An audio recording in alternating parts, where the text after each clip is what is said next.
diretso na. Sa F. Legaspi na tayo. Ito kita ma. Kung saan yung nasaksak Tutur ko kayo sa ugong. Why? So ito na po yung ugong sa mga kapamilya ko na nagtatanong. Yan. Papakita ko sa inyo kung ano na ang tsura ng ugong kasi.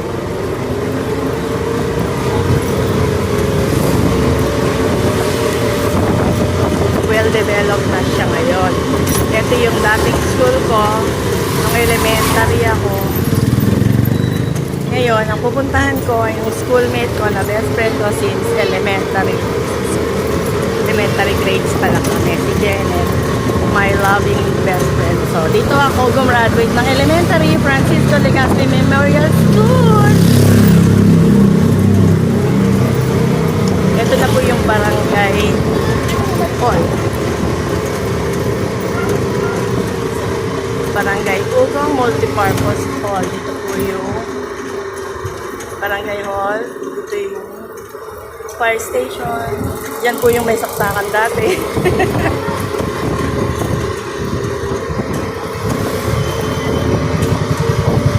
So dito kami lumaki nung aming kabataan. Since elementary school, dito na kami tumira. And ito yung kahabaan ng F. Legaspi Memorial School. Dito kami bumibili ng halo-halo noon. Aling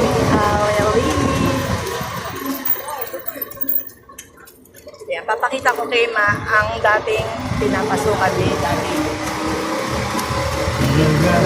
Ito ang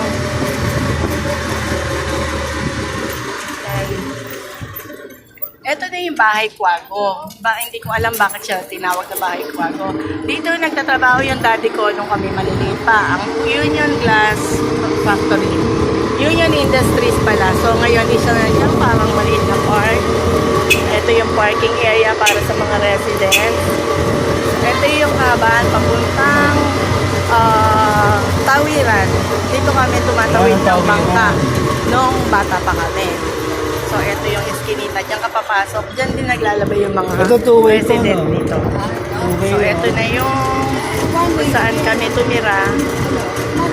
Dito kami. Dito yung mga childhood friends namin kung kilala pa nila kami. So, ito yung bahay ni Lola, Belising, Uncle Jesse, Uncle Tonya. Yan si Auntie Nila. Hello! Pupunta kayo doon. Doon nga. Aray ko. Dako kasya. Eh, ba't dito kayo bumaba?